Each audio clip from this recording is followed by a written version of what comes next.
year was 1912, and the Midwest air in Havenwood, Kansas, tasted of dry dust and unspoken fear. The sky was an unforgiving canvas of pale gray, mirroring the mood of the small, tightly knit farming community. It was the kind of dread that settled in the bones, far worse than any drought or bad harvest. This dread had a name: disappearance. Specifically, the disappearance of expectant mothers. Sheriff Josiah Hemlock, a man whose face had been etched by years of sun and solitude, sat at his worn desk. The clock on the wall ticked with the heavy, rhythmic finality of a judge's gavel. His office was cramped, smelling of stale coffee and gun oil, a small sanctuary against the encroaching chaos outside. Josiah wasn't a man of theatrics. He was a man of logic, grit, and the hard truth of rural justice. But the truth in Havenwood had become stubbornly elusive. He ran a calloused thumb over the missing person notice pinned to his board. Martha Thorne, age 28, expected to deliver in 2 weeks. She was the third in 5 months, all pregnant, all vanished, leaving behind confused husbands and empty cribs. There were no witnesses, no forced entry, only a chilling, methodical absence. The door creaked open, admitting a gust of wind that scattered a pile of loose papers. Deputy Elias Vance, barely 20 and still carrying the hopeful sheen of youth, stepped in, brushing dust from his already grimed jacket. Elias, unlike Josiah, still believed that every mystery had a simple, solvable answer. "Sheriff, I've been out to the Thorne place again. Nothing. Not a scuff mark in the mud, no torn cloth on the barbed wire, nothing to suggest a struggle. It's like she stepped out of a dream and never returned." Elias's voice was tight with frustration. He paced the small room, his nervous energy a stark contrast to Josiah's weary stillness. Josiah leaned back, the chair groaning in protest. "It's too clean, Elias. 3 women, 5 months, no struggle. That means they knew their captor, or they were taken by someone who knew exactly how to take them without a sound." "But who, Sheriff? Who in Havenwood would do this? We've got farmers, preachers, and store owners, nothing but honest, God-fearing folk." Josiah's gaze hardened, focusing on a distant, invisible point in the room. "God-fearing folk are often the best at hiding their sins, Deputy, and the Midwest Gothic is rarely about ghosts. It's about the darkness a man can carry in his heart beneath a starched collar." He stood, his tall, lean frame dominating the room. "We need to look at who lives isolated, who keeps to themselves, who has a reason to covet what others possess. And we start by driving out to the edge of the county, out to the Merrin farm. The Merrins. The name hung in the air like a pole. They were a peculiar family. Old man Silas, his imposing son Thomas, and Thomas's wife Ilara. They kept their farm spotless, their fields vast, their interactions minimal. They attended church only for the necessary social observance and left immediately after. Their isolation, in a community that valued shared hardship, was a beacon. Elias frowned. "The Merrins? They're odd, Sheriff. I'll grant you that. But they're pious, hard-working people. Old Silas is a recluse, but Thomas and Ilara keep to themselves. And that's the problem, Elias. They keep too much to themselves. No one sees their doctor, no one visits. And Ilara Merrin, she's an enigma. They've been married for years, no children. That farm is sprawling, isolated, and their well-being is entirely opaque to the rest of Havenwood." Josiah reached for his coat and his trusted shotgun. "In a community, silence is the loudest form of protest. Out there, their silence is a shield." As they drove out of town, the small, orderly houses gave way to the rolling, desolate plains. The sky pressed down on the landscape, making the world feel immense and utterly isolating. The dirt road was rutted and bone-jarring, forcing them into a slow, deliberate crawl. Josiah was silent for a long time, the only sound the rattling of the Ford and the wind whistling through the cracked window. Finally he spoke, his voice low and gravelly. "When my wife, when she passed in childbirth, the silence afterwards was the worst torture. It swallowed the house, the farm. It makes a man do strange things, Elias. It makes him want to fill the void any way he can." He didn't look at his deputy, but the confession hung heavy in the air. Elias knew the story, the tragedy that had shaped the sheriff's grim resolve. It was the reason he was so focused, so unforgiving of the crimes that touched the sanctity of the family.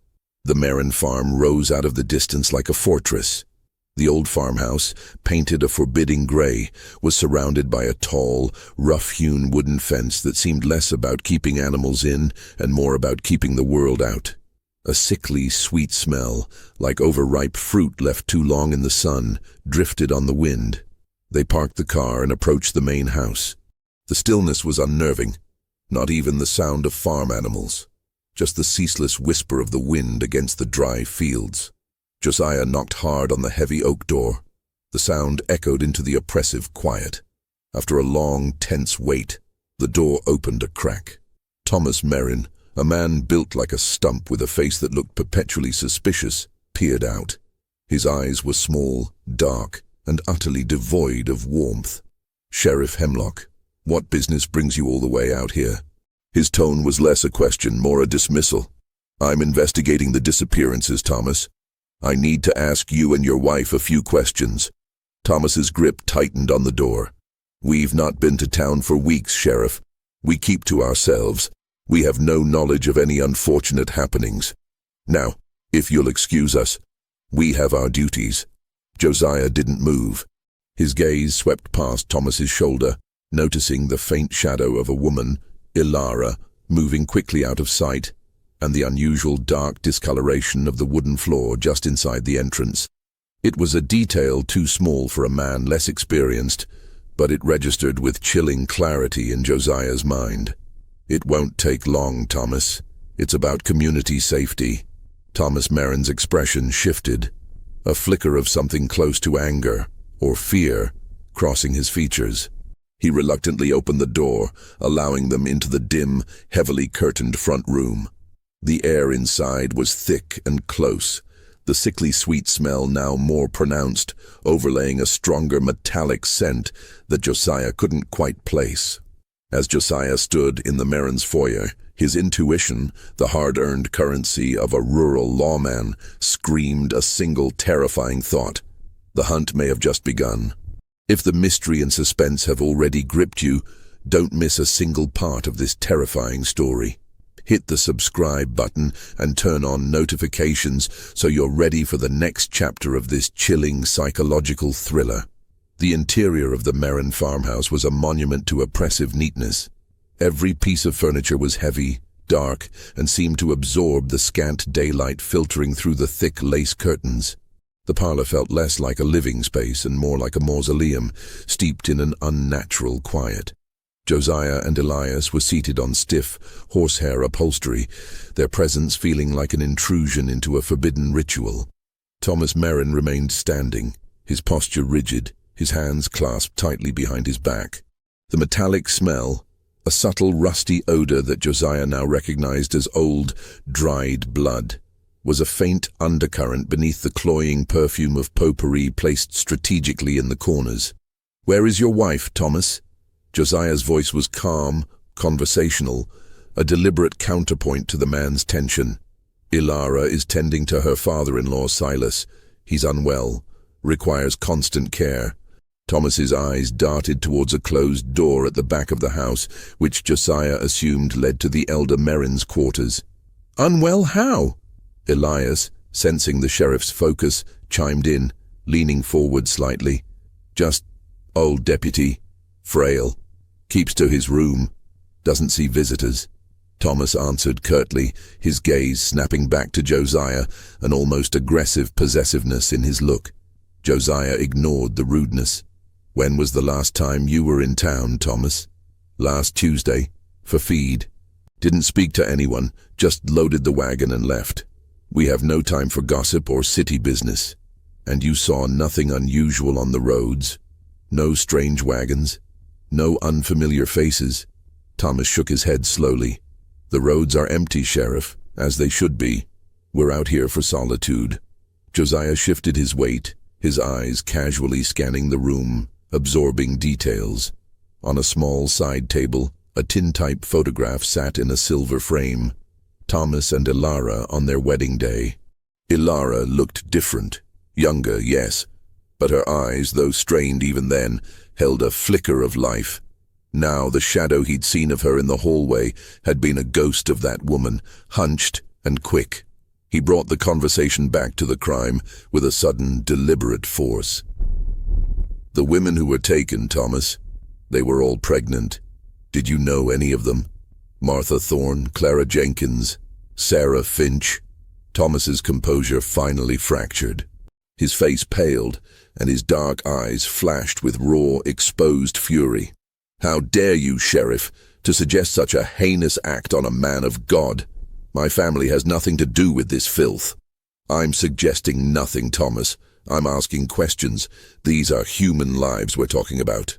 If you know anything at all that could help." A soft, almost imperceptible sound came from the hallway door leading to the rear of the house. A gentle, rhythmic rocking sound, followed by a low, humming tune like a lullaby sung through a throat choked with dust. It was immediately stifled, but not before Elias caught it. Elias glanced at Josiah, a question forming on his lips. Before he could speak, Thomas moved, taking a menacing step towards the parlor entrance, his voice an angry whisper. "You've asked your questions, Sheriff. Now you will leave my home." Josiah stood up, his height forcing Thomas to look up at him. The sheriff's voice dropped to a level of quiet authority that was more terrifying than any shout. "We'll leave, Thomas. But the moment you become a suspect, I won't be knocking. I'll be kicking in this door. We're going to search every inch of this county. And if we find anything pointing to this farm, your piety won't save you." As they were ushered out, Thomas's large hand gripping the door frame like a cage, Josiah's eyes fell upon a heavy wooden crate stored near the kitchen entrance. It was too sturdy for a regular farm crate, bound with thick rope and marked with faint, almost illegible stenciling. From the eastern seaboard, Boston. Outside, as the door slammed shut with a heavy finality, Elias turned to Josiah, his face etched with confusion and concern. "That smell, Sheriff. Did you notice it? That sickeningly sweet smell, and something else, like a slaughterhouse from days ago." "I noticed, Elias, and I heard that sound, the rocking and the humming." Josiah's eyes were narrowed, fixed on the Merrin house, his detective mind now locked onto an internal clock of suspicion. They have something, or someone, they are desperate to hide, and they are using the isolation of this land as their cover. We have no warrant, no proof, and that crate from the eastern seaboard is an anomaly. But we have a pattern, Elias, and the Merrins fit that pattern perfectly. Isolation, a desperate need for privacy, and a woman who has never borne a child in a marriage where it would be expected. They drove back towards town, the silence now charged with the terrifying implication of their discovery. Josiah knew the next steps were crucial. They needed to gather tangible evidence, something to justify a warrant that a small-town judge would sign. They needed to find a reason that a family would desire an unborn child so ghastly that they would commit murder. The Merrin family had shut the door on them, but Josiah felt a cold certainty. He had just peered through the keyhole and seen a glimpse of absolute human darkness. Back in Havenwood, the tension was palpable. The news of the third disappearance had shattered the town's fragile composure. Whispers turned to accusations, and fear curdled into suspicion. Josiah knew the community needed a quick resolution, but he refused to rush, knowing that in a case this clean haste would mean sloppy work. His immediate concern was the peculiar health of Silas Merrin and the role of Ilara. He needed an independent source of information, a connection to the Merrins that wasn't Thomas. The most likely source was Dr. Alistair Finch. Dr. Finch was one of the few educated men in Havenwood, a good if weary man who served the entire county, traveling miles to deliver babies and mend broken bones. Josiah found the doctor in his small office, which smelled sharply of carbolic acid and stale pipe tobacco. Dr. Finch, a man in his 50s with a perpetually worried forehead, was struggling to light his pipe. "Josiah, I hear you were out to the Merrin place." The doctor didn't look up, his hands trembling slightly as he fumbled with the match. Word travels fast, Doctor. Too fast for comfort these days. Yes, we paid them a visit. Thomas was uncooperative. Said his father Silas was ailing and Ilara was nursing him. Dr. Finch finally managed to light his pipe, taking a deep, rattling drag. The smoke momentarily obscured his expression. Silas Merrin. Now that's a strange one. I haven't seen him in 2 years. He developed a sudden and severe distaste for modern medicine, said he preferred Ilara's herbal remedies. 2 years? But he's an old man, Doctor. That's unusual in this community where people rely on you heavily. Indeed. Most people in this county, if they don't see me, they see the good Lord directly. He coughed, a dry, harsh sound. Ilara. She's the key. She used to come to me years ago. Not for herself, but for advice on treating Silas. She'd ask very specific questions, Josiah. About sedation, natural pain relief, things of that nature. Sedation for what?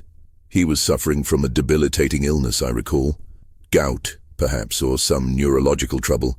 He was racked with pain, but her manner was always clinical, cold.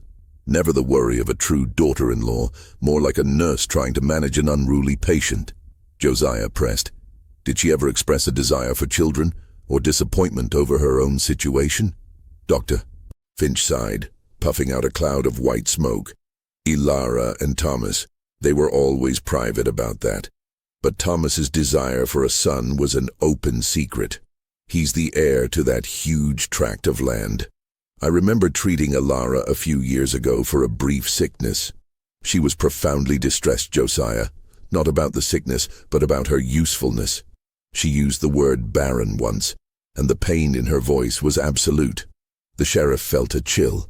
The phrase "the ghastly desire" echoed in his mind. A desire so intense it had warped into something horrific. And what about the pregnant women, Doctor? Did you treat any of the missing women recently? Martha Thorne, for instance. I delivered Martha's first child 3 years back. She was due in 2 weeks, a healthy, robust woman. That's the thing, Josiah. They were all healthy, all full term, and all disappeared right when the child was about to be born. Doctor. Finch leaned across the desk, his voice a low, urgent whisper. Josiah, there's another name you should look into. A woman named Abigail Wheeler. She's due in 4 days. She lives about 20 miles south of the Merrin farm. They pass right by her place on the way to the market. The connection was tenuous, but the pattern was undeniable. The Merrin's desire for a child, Ilara's sudden shift to nursing, the physical isolation, the metallic smell, and the proximity to the next potential victim. Dr. Finch, I need you to do something for me. Something that will put you in harm's way, but could save a life. The doctor looked at him, his initial fear replaced by a grim resolution. What is it, Josiah? I need you to visit Silas Merrin, not as a lawman's spy, but as his former doctor, concerned for his health. Say you heard he was worse and you brought a specific medication. It will give you access to the back of the house. You need to look for anything that doesn't belong, a new wing, a locked door, anything that suggests a long-term secret occupation. Dr. Finch paled, swallowing hard. They won't like that, Josiah. They'll see through it. They will, but Thomas won't want to make a scene, not with a lawman breathing down his neck. He'll play the pious son for a moment, just long enough for you to get a good look around. Josiah placed a reassuring, yet heavy hand on the doctor's shoulder. I'll have Elias posted where he can see your departure. If they harm you, the warrant comes down instantly. But you might find what we need, Doctor. You might find the truth before another woman vanishes. The doctor nodded, his jaw set. He was afraid, but his sense of moral duty, the core of a good man in a hard land, was stronger. As Josiah left the office, he knew he was asking a man to walk into the lion's den, but the clock was ticking, not in hours, but in the final desperate days of a mother's term. The investigation had moved past suspicion and into a dangerous, calculated risk. Dr. Finch drove his carriage towards the Merrin farm that afternoon, the same dust that had coated Josiah and Elias now swirling around his own wheels. He was carrying a small black bag, the weight of his purpose heavier than any instrument inside. As he approached the isolated farmhouse, he was struck again by its oppressive silence. It was the silence of a tomb, not a functioning farm. He secured his horse, his heart beating a frantic rhythm against his ribs. Thomas Merrin answered the door, his eyes immediately hostile. He wore a clean but faded homespun shirt and suspenders, the uniform of the pious farmer, but the anger underneath was barely contained. "Dr. Finch, I told the sheriff we need no visitors. My father is not seeing anyone. Thomas, I heard the news from town. I'm an old friend of Silas's and a doctor. I brought a tonic that might ease his suffering. A courtesy call, nothing more. Surely your Christian charity extends to an old man's comfort." Dr. Finch kept his voice gentle, invoking the very piety Thomas used as a shield. Thomas hesitated. The subtle appeal to his reputation worked. He stepped aside, a muscle twitching in his jaw. "Very well, but you will not linger. Elara will escort you." Elara emerged from the gloom, looking even more frail and watchful than Josiah had described. She was pale, her hair pulled back severely, and her long dress seemed to swallow her small frame. Her eyes, however, were intensely focused, a chilling mixture of exhaustion and sharp alertness. "Elara," the doctor greeted her kindly. She gave a curt, almost hostile nod. "Follow me, doctor. Quickly, please. Father-in-law does not like to be disturbed." She led him through the parlor, the room still oppressively neat, past the spot where Josiah had noted the dark stain, and towards the back hallway. As they walked, Dr. Finch tried to engage her. "How are you holding up, my dear? It's a great burden, caring for Silas." "It is our duty," she said flatly, her eyes fixed straight ahead. "The Lord tests us." He noticed her walk was slightly uneven, a subtle, almost imperceptible dragging of her right foot, as if she were compensating for an injury, or perhaps carrying a strange burden. They passed the utility door leading to the kitchen and the back porch. The wooden crate Josiah had seen was gone. This time, however, the metallic smell was overpowering, masked only weakly by the potpourri and a faint, sweet, flowery odor that was distinctly unnatural in a farmhouse. Elara paused before a heavy, bolted door at the end of the hall, which he knew led to Silas's bedroom. She drew a deep, ragged breath before sliding the bolt. The room was dim, the air heavy with the scent of unwashed bedding and sickness. Silas Merrin lay in a large bed, his face a pale, skeletal mask against the white pillows. He was clearly unwell, his breathing shallow, but his eyes, when he opened them, were lucid and filled with a profound, terrifying despair. Dr. Finch approached the bedside, forcing a professional calm. "Silas, it's good to see you. I brought you a dose of laudanum. It will help with the pain." As he poured the liquid into a cup, he kept his movements slow, his eyes constantly searching. He noticed a few things instantly. The furniture in the room had been rearranged to block the small window, and on a wooden chair there was a stack of carefully folded infant-sized linens. They were new, clean, and entirely out of place in a sick man's room. Silas grabbed the doctor's wrist, his grip surprisingly strong. His eyes, fixed on the doctor's face, were pleading. He tried to speak, but only a dry, rattling sound emerged. Elara was standing behind the doctor, her presence a cold weight on his back. "He's asking for water, doctor. His throat is dry." Her voice was devoid of compassion. As Dr. Finch poured a glass from the bedside pitcher, he caught Silas's eye again. The old man's head shifted slightly, not towards Elara, but towards the far corner of the room, behind a heavy, curtained wardrobe. Silas's eyes were frantic, wide with a silent, desperate warning. The doctor, pretending to check Silas's pulse, subtly moved his body to block Elara's line of sight and mouthed two silent words. "The women?"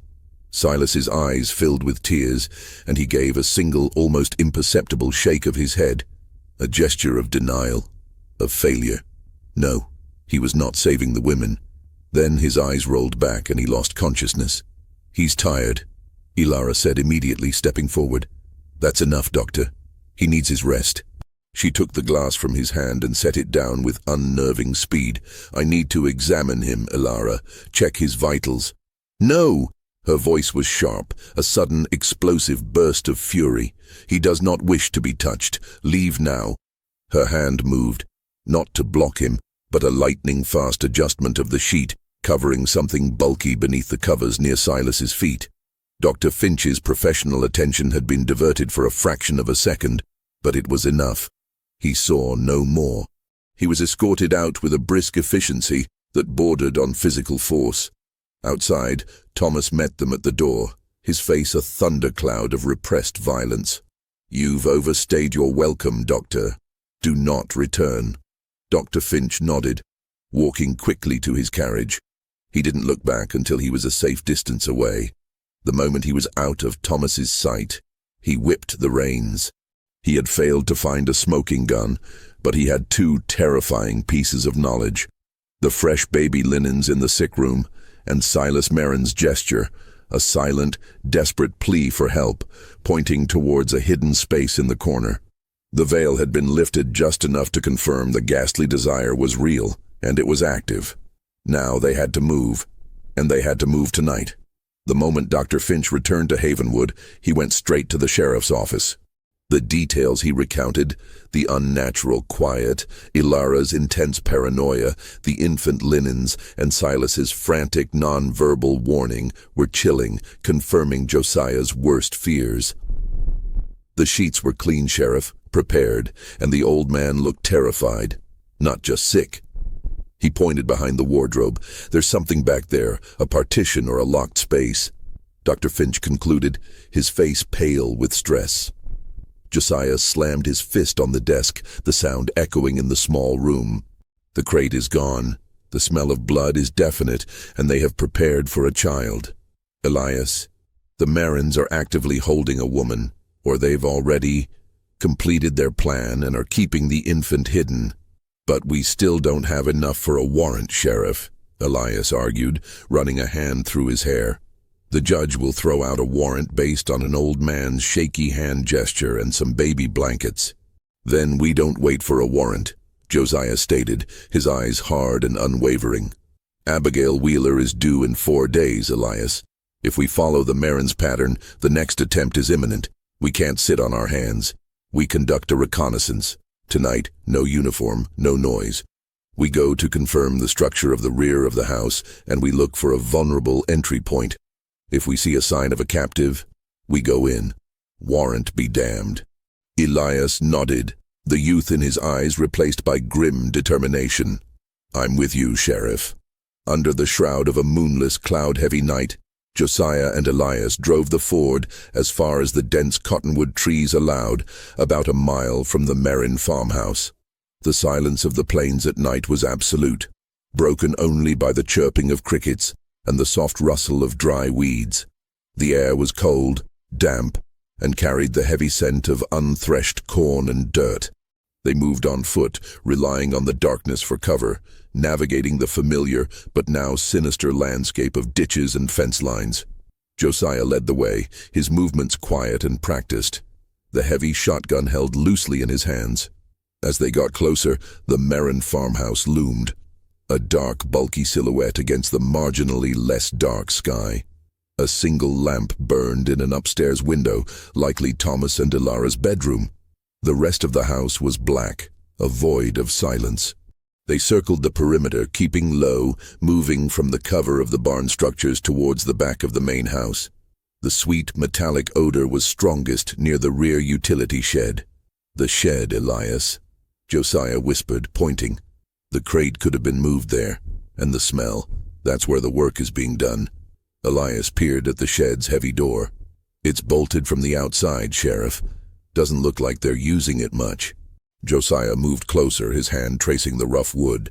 "Too heavy for farm supplies, and look at the soil near the foundation. It's freshly turned here and here, not from a shovel but something heavy being dragged." They moved away from the shed, focusing on the main farmhouse itself.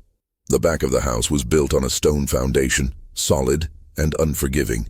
They reached the large curtained window of Silas's room, the place Dr. Finch had pinpointed. Josiah could make out the heavy wardrobe pressing against the glass from the inside. The back wall. Elias breathed, pointing a gloved finger. Look how the stone changes. The original stone foundation of the house ran flush for about 20 feet, then stopped abruptly, replaced by a section of brickwork that looked newer, slightly darker, and less weathered. It was a subtle detail, a difference in texture that the pitch-black night almost hid. The brick section was about 10 feet wide, running from the ground up to the window ledge. It's a false wall, Elias, or a small hidden room built onto the original foundation. Josiah's breath hitched, the pieces clicking into place with a terrifying finality. Silas's room is not the back room. The back room is a facade. He's being kept in that small, secret enclosure behind the wardrobe to hide his pain and to keep him a captive witness. And that secret room, it would have a window, wouldn't it? To the outside. Josiah moved silently to the brick wall, running his hand along the mortar. He found what he was looking for. A small, barred window, set low, barely above ground level, disguised by a tangle of unmanaged ivy. The bars were thick iron, and the glass beyond was dark, opaque, and entirely undisturbed. Elias crouched beside him, his eyes wide with horror. "Sheriff? If this is a hidden room, what's in there? Or who?" "Doctor," Finch said. Alara covered something bulky under Silas's sheets. Something heavy. "Elias, the women are gone. But the child they desired. Thomas has been waiting years for a reason to inherit this land. They want an heir, a family, and they're taking it through the most ghastly means possible." Josiah's voice was a ragged whisper. The pregnant women were a means to an end. The hunt wasn't for the mothers, but for the newborn. They would take the child at the moment of birth and dispose of the mother's body in that utility shed. That metallic smell. The soil. The heavy crate. He turned to Elias, his face a grim mask of resolve. "We have our proof, Deputy. The physical evidence of a hidden room, the motivation, the lies, the isolation. We go back, we get the judge's signature, and we return with the entire county's authority to tear this house apart." But as they began to retreat, a new sound cut through the silence. A soft, agonizing sound from the darkness of the farmhouse, not quite a cry, but a low, desperate moan that was unmistakably human and unmistakably female. It came from the lower level, closer to the shed, not the secret room. Josiah froze, his heart hammering against his ribs. Wait, that wasn't Silas. That was a woman. They must have just taken the fourth one. They're moving faster than we thought. The calculation changed instantly. The slow, methodical approach was no longer an option. A life was in danger, and a woman was likely trapped in the final vulnerable moments of her pregnancy. The warrant could wait. "We're going in, Elias. Now. The shed first. Be quiet. Be fast. We're not taking them alive if they resist." The lawman had crossed the line from investigator to savior, driven by the personal ghosts of his past and the immediate, terrifying sound of a life in peril. The low, guttural moan cut through the darkness again, closer this time, confirming the immediate danger. Josiah and Elias moved with a new, frantic purpose, discarding the need for absolute silence in favor of speed. They circled back to the utility shed. It was a secondary structure, smaller than the barn, built of rough-hewn timber, and located far enough from the main house to muffle noise. The air around it was thick with the sweet, nauseating smell that Josiah knew was the chemical breakdown of human remains and a hasty, inadequate covering of lime. Elias quickly examined the bolt. "It's a heavy-duty padlock, Sheriff. We can't break it without a lot of noise." Josiah didn't hesitate. He pulled a thick, heavy-gauge wire from his pocket, a tool for opening jammed farm equipment that doubled as a primitive lockpick. Working with the desperate urgency of a man who knew a life was expiring, he ignored the pain in his calloused fingers. The tumblers clicked. The lock sprung open. The door groaned inward, revealing an interior that was pitch black and reeking of decay. Josiah shone his lantern into the gloom. The shed was mostly empty, save for a few gardening tools and a mound of freshly dug, reddish-brown earth in the center. The sweet odor was overwhelming here, nearly making Elias retch. The earth was uneven, hastily turned, a shallow grave for multiple victims. The crate from Boston, no longer an anomaly, was confirmed to be a tool for transportation, not storage. The grave is here, Elias, but she's not. Keep low. We need to find where the sound came from. The moan came again, weaker this time, an almost silent intake of breath, and it was definitely not from the shed. It was from the ground under them. Josiah dropped to his knees, his hands sweeping across the earthen floor of the shed. The ground, Elias. It's hollow here. The dirt floor of the shed is a false bottom. They frantically shoveled away the loose, disturbed earth at the back of the shed. Beneath it, Josiah found a heavy trapdoor, built flush with the ground, secured with a simple, rotating iron latch. It was designed to be concealed by the perpetual shadow and the loose earth they had just cleared. Josiah turned the latch. A blast of dank, earthy air, heavy with the scent of fear and bodily fluids, rushed out as he heaved the wooden door open. Below them, a crude, narrow set of wooden steps descended into a small, sub-level cellar. It was damp, claustrophobic, and lit by a single flickering oil lamp on a wooden box. And there, on a cot, on the verge of labor, was Abigail Wheeler. She was clearly terrified, her eyes wide and fixed on the opening, but relief washed over her face when she saw the sheriff's star. Her hands were tied to the cot with thick rope, but her feet were free, pushing against the frame as a contraction seized her body. "Sheriff, please," she gasped, her voice raw. "We're here, Mrs. Wheeler. Hold on, we're getting you out." But as Josiah started to descend, a powerful, dark shadow filled the opening above. "Get away from her." Thomas Merrin stood at the top of the steps, an antique double-barrel shotgun leveled directly at Josiah's head. His face was contorted in a mask of pure, murderous rage, the last veneer of piety stripped away. "Thomas, drop the weapon. You're surrounded." Josiah lied, knowing they were hopelessly outnumbered by the single, armed man. "You won't take her. She's mine. The Lord promised me a son, and she will deliver him." "You are a fool, Sheriff, a hypocrite who failed his own wife, and you won't steal my rightful heir." Thomas screamed, his voice cracking with a terrifying mixture of fervor and madness. As Thomas spoke, Ilara appeared behind him, her hands clasping his shoulder, her face a serene yet chilling mask of approval. "He speaks the truth, Sheriff. We are merely correcting God's cruel oversight. He will have his son, and I, my purpose." Elias, who had positioned himself to the side of the opening, seized the moment of Thomas's emotional outburst. He moved with a speed Josiah didn't know he possessed, lunging out of the shed's shadows and tackling Thomas low, driving him into the dirt outside. The antique shotgun fired, the blast ripping harmlessly into the wooden rafters above. The noise was deafening, a shattering of the night silence that would be heard for miles. Ilara shrieked, a sound of pure, thwarted desire, and immediately scrambled down the narrow steps, moving with an unnatural agility despite her small stature towards the terrified, laboring woman. "You won't stop us. He's mine." Ilara grabbed a heavy iron poker that had been resting on the wooden box and raised it over Abigail. Josiah lunged forward, tackling Ilara just as Thomas, recovering from Elias's blow, scrambled to his feet outside, bellowing in rage. The lantern was knocked over, plunging the cellar into darkness. The small space became a frenzy of desperate struggle. Josiah wrestled the poker from Ilara's grasp, pinning her against the damp earthen wall. Her strength was shocking, fueled by a terrifying psychopathic drive. "He's here. He's coming. You won't stop him," she spat, her fingernails clawing at Josiah's face. Outside, the sounds of a brutal hand-to-hand fight between Thomas and Elias were muffled, but violent. A heavy thud was followed by a ragged shout of pain from Elias. Josiah had a choice: finish the struggle with Ilara and secure the prisoner, or help his deputy who was facing a man driven mad by twisted desire.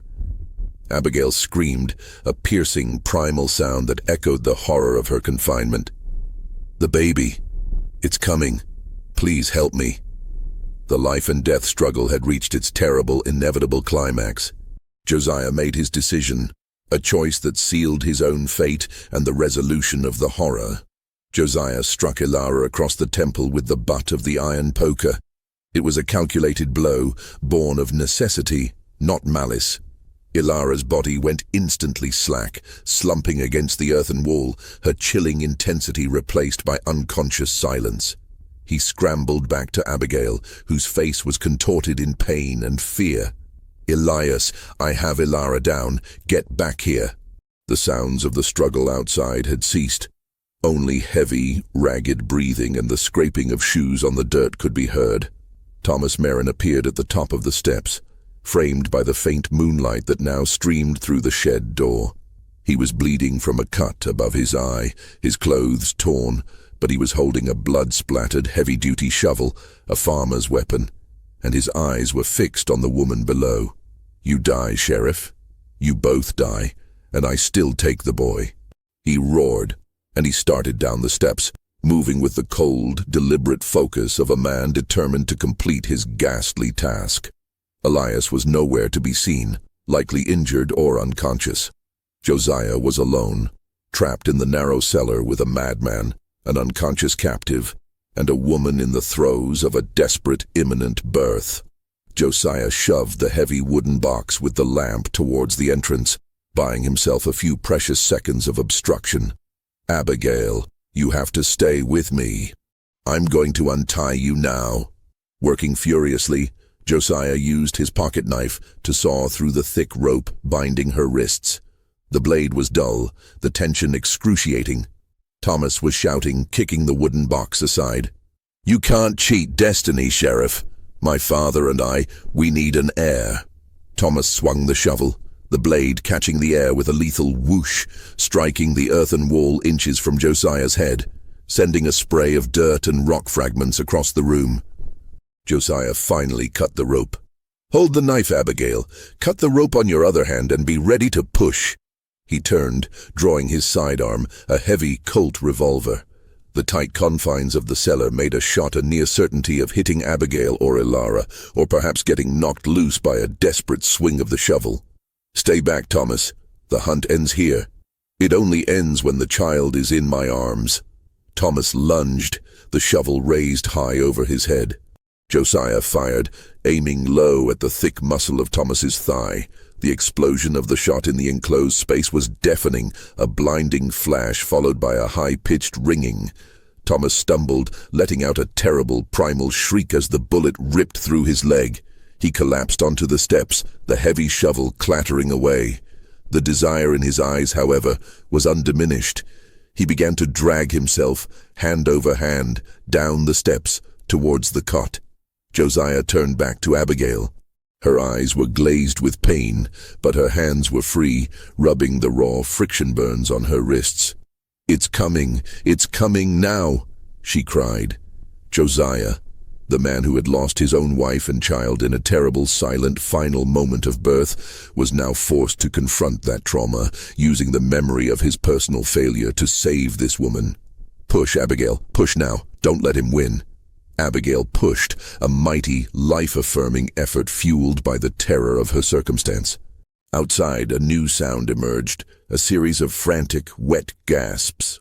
Thomas was choking on the steps, the pain and the sheer force of his own hatred overwhelming him. And then, with a final, desperate cry, a new sound filled the cellar, the thin, furious wail of a newborn baby. Josiah caught the small, slick body, his hands trembling not with fear, but with the sudden, overwhelming release of tension and the profound presence of new life. "It's a boy, Abigail. You have a beautiful, strong boy." Abigail sagged back onto the cot, tears streaming down her face, a radiant, exhausted smile transforming her terror-stricken features. The celebration was cut short by a heavy, rasping voice from the entrance. Old man Silas Merrin, impossibly, stood framed in the opening, leaning on a rough wooden cane, his face as white as a shroud. "Where is Ilara? Where is my grandson?" His voice was weak, but laced with a final, disturbing authority. Josiah placed the crying baby gently on Abigail's chest, wrapping it quickly in a thin blanket found nearby, and stood up, pointing the Colt at the two Merrin men. "Thomas is shot, Silas, and Ilara is unconscious. You're done. The whole ghastly desire is over." Silas's eyes were not on the gun, they were on the baby. A final, terrifying, consuming desire burned in his gaze, a feverish, generational madness. "He is the heir, Sheriff. You have no right. The land belongs to him." Silas raised his cane, not in attack, but to point with a shaking finger. "The other children. The disappointment. They're with their mothers, Sheriff. They are waiting for their true family." He was confessing, admitting that the hunt had happened before, and that the previous infants, the disappointments, were now resting with their murdered mothers in the cold earth above. The motive was not just a son, but an endless, psychopathic pursuit of a perfect Merrin heir. Josiah held the line, his hand steady. He had saved a life, but the horror of the Merrin family's madness had finally been exposed. The hunt was over, but the reckoning had just begun. This is a critical moment in the story. Don't miss the final chapters where Sheriff Hemlock must ensure justice is served and the mystery of Silas Merrin's role is fully exposed. Subscribe now to the channel and hit the notification bell so you don't miss the shocking conclusion. The commotion had finally drawn attention. Elias, bruised and nursing a broken rib from his struggle with Thomas, had crawled back to the car and managed to crank the horn repeatedly until the sound traveled across the plains. Within the hour, the first townspeople, alerted by the continuous blast and the earlier gunshot, began to arrive, flashlights cutting through the darkness. Josiah secured Thomas and Silas Merrin, both now restrained and in a state of shock, Thomas from the pain of the gunshot wound, and Silas from the complete collapse of his horrifying family plan. Ilara was slowly regaining consciousness, her eyes blinking rapidly, her face a confused mask of a thwarted, obsessive purpose. Abigail Wheeler, exhausted but alive, was wrapped in blankets, clutching her newborn son. Dr. Finch, arriving with the first group, immediately took charge of her medical care, recognizing the miracle of her delivery amidst such terror. The following morning, in the grim, dusty light of the sheriff's office, Josiah began the final, difficult process of interrogation. Thomas Merrin, his leg heavily bandaged and his face a mixture of sullen defiance and pain, refused to speak, citing his rights and demanding a lawyer, a luxury the isolated community could not easily provide. Ilara was a different case. She was not defiant, but terrifyingly calm, her initial confusion replaced by a serene, unsettling delusion.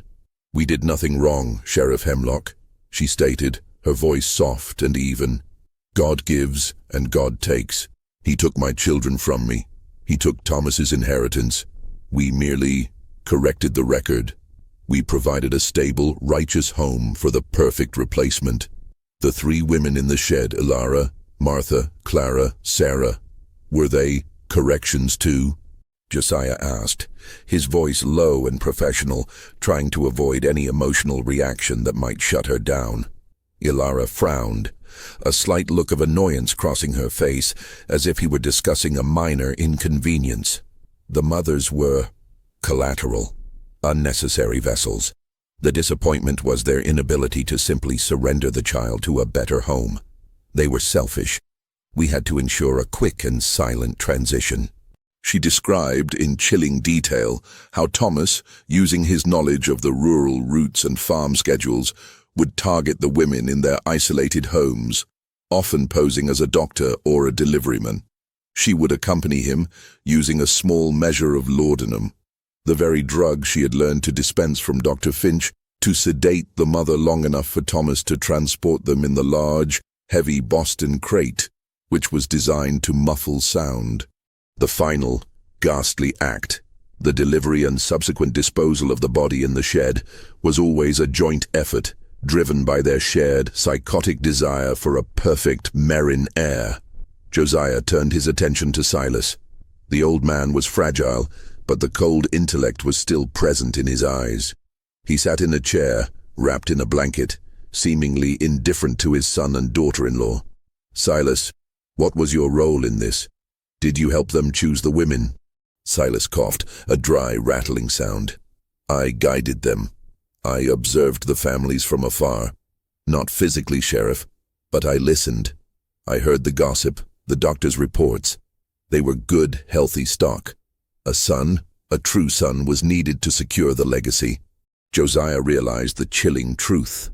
Silas, confined by his illness, had been the psychological engine of the crime, the observer and the motivator, weaving his generational desire for an heir into the already unstable minds of Thomas and Elara.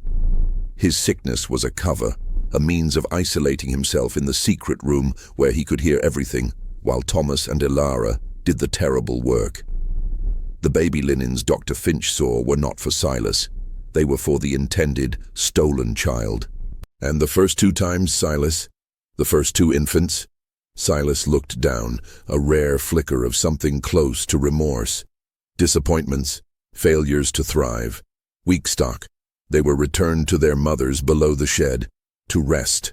The sheer coldness of his confession was staggering. The Merrin family had executed a calculated, methodical plan, driven by a desperate, malignant desire for legacy, using their isolation and the trusting nature of a rural community as their shield. They were not merely murderers, they were collectors, discarding what they deemed imperfect. Josiah's work was far from over. He faced the task of coordinating a full recovery of the victims' remains, a process that would bring unimaginable grief to the community and the complex legal steps of prosecuting a triple homicide in a remote county. But as he looked out the window at the worried faces of the townspeople gathering outside, faces that had begun to reclaim a measure of hope, he knew that the horror had been contained.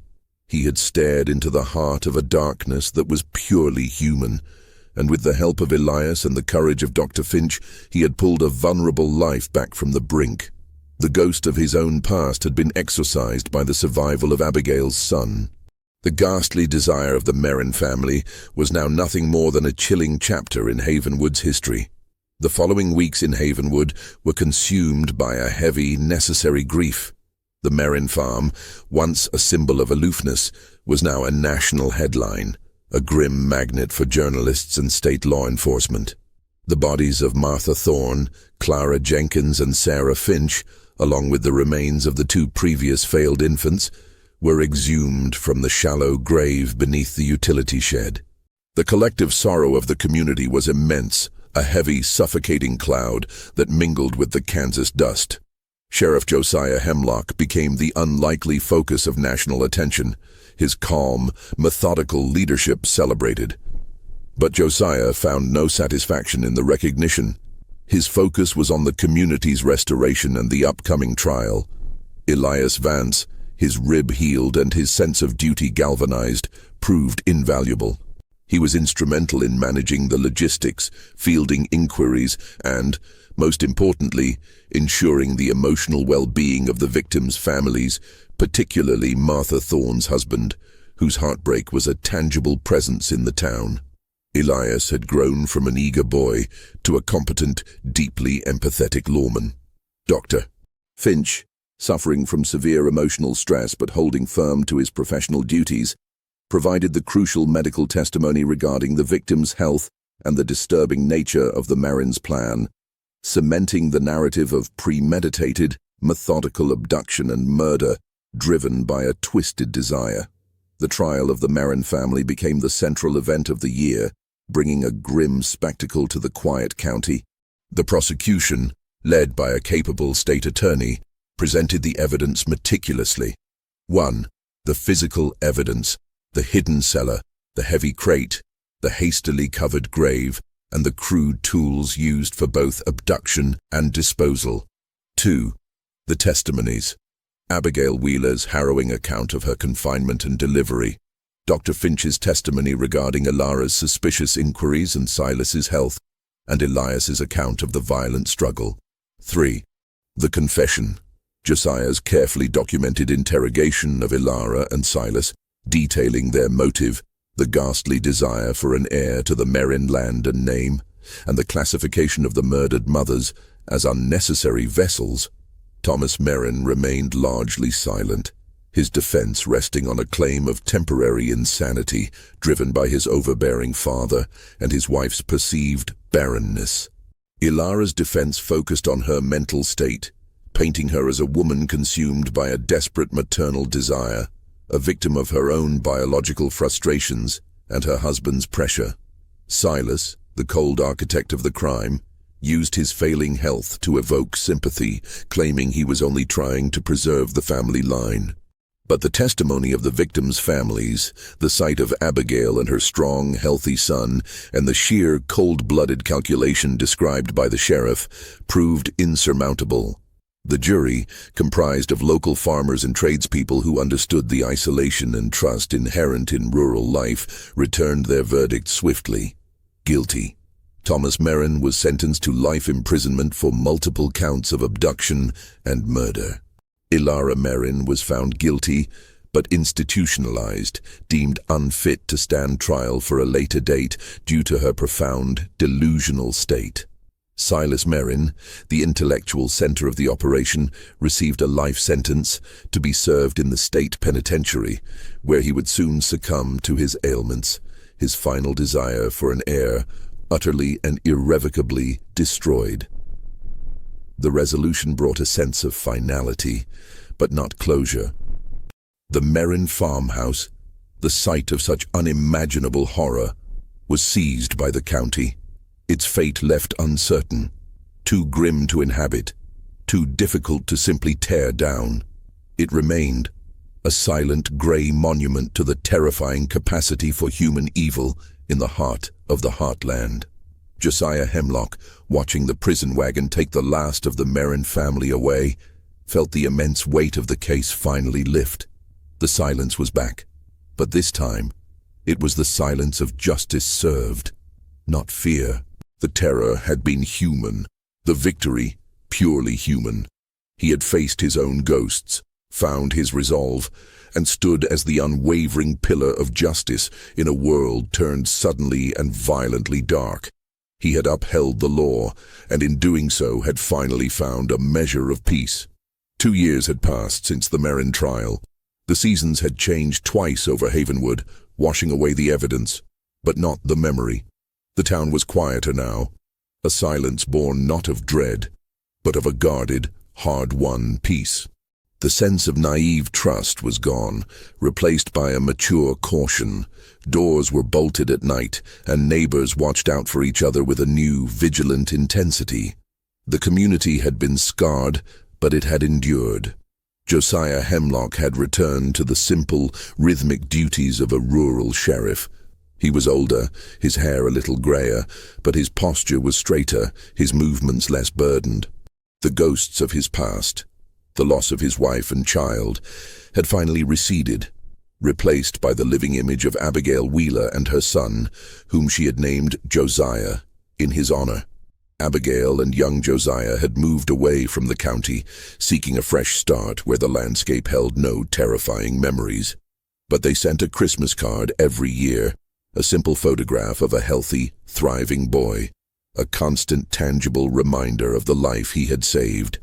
Elias Vance was now the acting deputy sheriff, having earned his stripes under the most extreme pressure. He was set to take over the office when Josiah finally decided to retire, a future that for the first time in years seemed bright and orderly. On a crisp autumn afternoon, Josiah and Elias stood on the porch of the sheriff's office, watching a small group of children walking home from school. The air was cool, the sun a pale disk in the huge Kansas sky. "He'll be running soon, won't he, Sheriff?" "Young Josiah," Elias remarked, leaning against a post, his face thoughtful. "He will, and he'll never know the dark circumstance of his birth. That's the gift, Elias, that he only knows the light." Elias nodded, then gestured towards the western horizon where the Merrin farm still stood, a dark silhouette on the plain, the grey house a permanent blight. "The state still hasn't decided what to do with that land. They say the crops are still good, but no one will touch it. Too much history buried there." Josiah pulled his coat tighter. "Some places are meant to be left alone, Elias. A place can't hold the evil a man does, but it can hold the memory, and the memory is what keeps us vigilant. He had learned that the most profound terror was not the supernatural, but the twisted, desperate desire that could fester in the human heart, masked by piety and hidden by isolation. The Merrin family had sought to create a perfect legacy, but their ambition had only forged a legacy of pure, unadulterated horror. Josiah clapped Elias on the shoulder. "Come on, deputy. Let's get these papers filed. Mrs. Jenkins complained about a stray hog again. Seems the real problems in Havenwood are much more mundane now."